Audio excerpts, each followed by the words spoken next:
Days turned into weeks. The credit card company completed its investigation and, to my relief, ruled in my favor. The charges were reversed. The financial weight was lifted, but the emotional fallout was just beginning. The day the credit card company reversed the charges, I felt an overwhelming sense of relief. The $115,000 weight had been lifted, but the emotional scars remained. My phone buzzed incessantly with messages and calls from my parents and Emma, but I ignored them. I knew that facing them would only drag me back into a cycle of guilt and manipulation. Then the storm hit.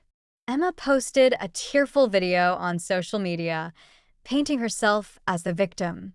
She spoke about her dream graduation trip being canceled by her selfish older brother, who cared more about money than family. The video gained traction, and suddenly mutual friends, distant relatives, and acquaintances were messaging me, accusing me of being heartless. My inbox filled with angry comments and calls to fix what I had done.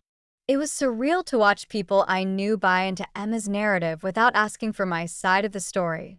I spent an entire day deciding how to respond, or if I even should. But after speaking with my lawyer friend and reading through supportive messages from a few close friends, I realized I had to set the record straight. I sat down, wrote a detailed post, and attached screenshots of my parents' messages admitting to using my credit card without permission. I laid out the facts, how I had tried to address the issue privately, the financial and emotional burden it placed on me, and the legal implications of their actions. I ended the post with a simple line: "Family is important, but trust and respect are more valuable." The post quickly shifted the tide. People who initially called me selfish began reaching out with apologies, expressing their shock at my parents' behavior. Some even admitted that they couldn't believe a parent would go to such lengths without their child's consent. It felt validating to have my side heard and believed. A few days later, I received a call from an unexpected number. It was my aunt, my mom's sister. She had seen my post and called to share some truths I hadn't known. She revealed that my mom had a history of financial irresponsibility, borrowing money from family members and failing to repay them. The more we spoke, the more I realized that my parents' behavior was part of a long-standing pattern. My aunt expressed her support and told me I had done the right thing by taking a stand. Meanwhile, my parents continued to push back. They left voicemail after voicemail, oscillating between anger and tearful pleas. "You've torn this family apart," my mom sobbed in one message. "Do you really want your sister to hate you forever?" The guilt they tried to instill felt heavy, but I reminded myself that their actions had set this in motion, not mine. Emma's reaction was the hardest to stomach. She sent me texts that ranged from accusing to sorrowful. "I never asked for any of this," one read. "I just wanted to celebrate graduating. Why did you have to ruin it?" Part of me wanted to respond, to explain again that it was never about her, but about how her parents had used me. But I knew that it would be a fruitless conversation unless Emma was willing to see past her own hurt. In the middle of this, I received a call from my boss. The stress of the family situation had not gone unnoticed at work, and my boss, a mentor figure, invited me to lunch to talk. Over sandwiches and coffee, I shared a brief version of the story. He listened intently and then surprised me by saying, "Alex, you did the right thing standing up for yourself. It's not easy, but it's necessary. Take the time you need to get through this." His support gave me the confidence to keep moving forward. Weeks turned into months, and the storm gradually quieted. Emma's video was forgotten as the internet moved on, and fewer people reached out with opinions or advice. I continued to go to therapy, working through the betrayal and the lingering guilt that came from standing up to my parents. I was learning that saying no, even to family, was a form of self-care and protection. Then something unexpected happened, an email from Emma. Unlike her earlier messages, This one was thoughtful and sincere. She wrote about how she had started to understand why I had reacted the way I did and admitted that she had been naive to believe our parents' actions were justified. She apologized for accusing me and for the public post that painted me as the villain. Reading her words, I felt a mix of relief and sadness. We weren't back to normal, and it would take time to rebuild any kind of trust, but it was a step in the right direction. We spoke on the phone a few times after that, cautiously navigating conversations and discussing boundaries. Emma was beginning to see our parents' favoritism and the strain it had put on our relationship. My parents, on the other hand, weren't so quick to change. They continued to try to reach out, sometimes through mutual family members. My mom even showed up at my apartment unannounced once, tearfully asking for forgiveness and insisting they hadn't meant any harm. I stood firm, repeating that trust needed to be earned, and that meant respecting my boundaries. She left, visibly upset, but I felt a newfound strength in holding my ground. In the months that followed, I focused on reclaiming my life. I picked up new hobbies, reconnected with friends, and even started dating again. The experiences of the past year had taught me more about myself than I could have ever imagined. I learned that setting boundaries doesn't mean cutting people out permanently. It means creating space for respect to grow.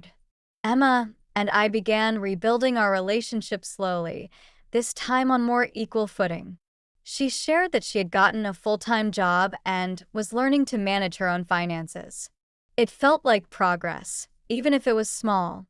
As for my parents, I decided to extend the no-contact period. It was painful, especially on days when the absence felt like a void, but it was necessary for my mental health. I couldn't let them back into my life without clear proof that they had changed.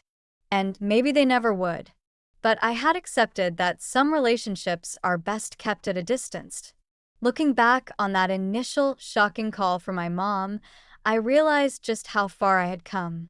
What started as a betrayal turned into an opportunity for growth and self-discovery. I no longer felt like the victim of their choices, but rather the author of my own life. I was choosing who I let in, how I responded to manipulation, and what kind of future I wanted to build. It's been over a year since I took that stand, and while I still have moments of doubt and sadness, I also have moments of peace. I'm proud of how I handle myself, and I know that whatever comes next, I have the strength to face it.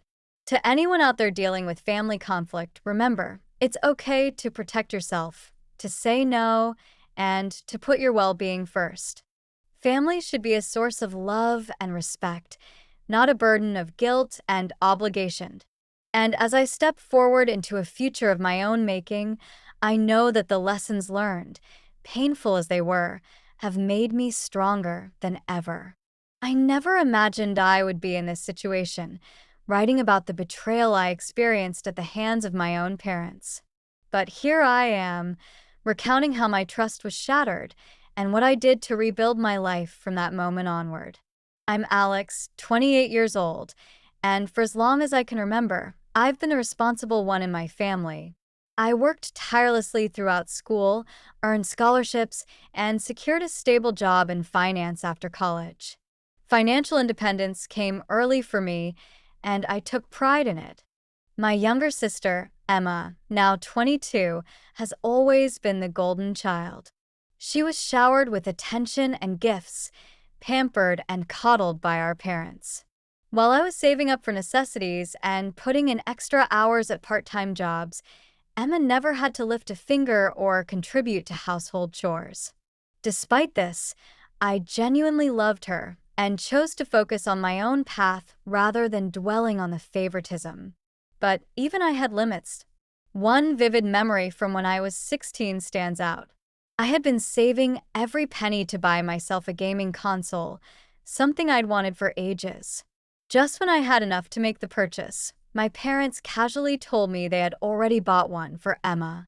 I was crushed, but pretended to be happy for her. That set the tone for how things would unfold in the years to come. Recently, Emma graduated with a degree in communications, and I was genuinely proud of her achievement. As a congratulatory gesture, I bought her a laptop she'd been eyeing for a while. I felt content, thinking I'd done my part. But a week later, everything changed. I got a call from my mom, her voice bubbling with excitement. "Alex, we planned the perfect graduation gift for Emma, a month-long trip across Europe," she gushed. I was genuinely happy for Emma, thinking it was a grand and generous gesture on my parents' part. Then, my mom dropped the bombshell. "We used your credit card to book it all."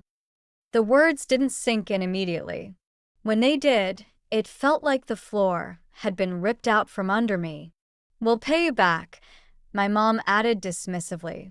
"We just needed your card's points for flight and hotel upgrades." "Wait, what?" I finally managed to say. "How much did you spend?" $115,000, she answered, as if it were nothing. I was stunned, my voice shaking as I said, "You can't just use my credit card without asking. That's illegal and irresponsible." "Oh, stop being so dramatic, Alex. It's for Emma. This is her big moment, and you're being selfish for not supporting her," my mom retorted. My parents saw nothing wrong with using my money without my consent. I was the selfish one for being upset. I ended the call, seething with anger and disbelief. Over the next few days, I tried to reason with my dad, hoping he'd see how serious this was. Instead, he mirrored my mom's words, insisting I was overreacting and should be more supportive. Emma, meanwhile, remained blissfully ignorant. When I brought it up to her, she thanked me profusely for contributing to her trip, thinking I'd volunteered. It felt surreal. Was I really the bad guy here? I called my credit card company, hoping to dispute the charges. But since my parents had my card details, meant for emergencies, the company said it wasn't considered fraud. I was stuck with the $115,000 bill and the realization that my parents felt entitled to use my hard-earned money. As days passed, the betrayal gnawed at me.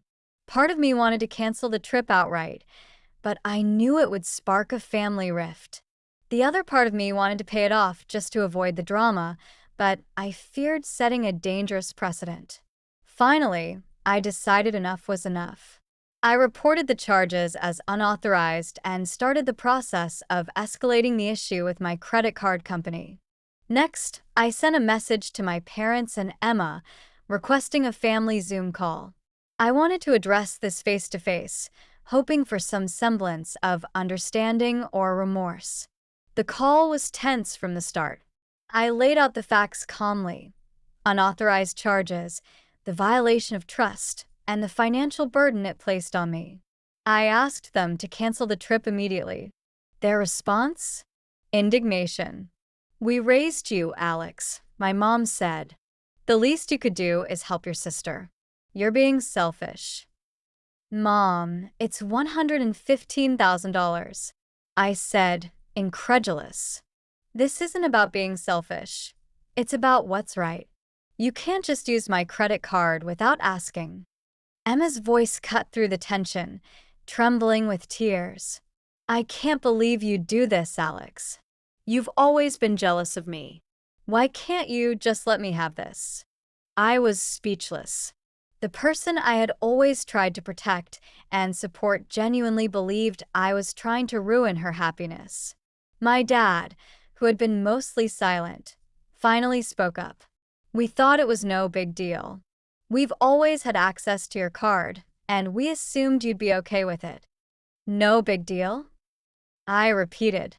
$115,000 is not an emergency, and using my money without my permission is fraud.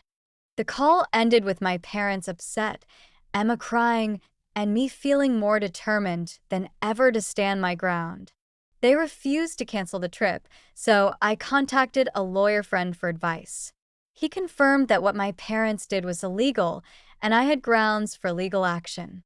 I also filed a police report about the unauthorized use of my credit card. The officer was sympathetic and said I was well within my rights, but warned me that pursuing this could irreparably damage my relationship with my family. I felt torn. The thought of taking legal action against my parents made me sick, but letting them get away with this felt like inviting more trouble down the line. In the meantime, I froze my credit to prevent any further unauthorized use.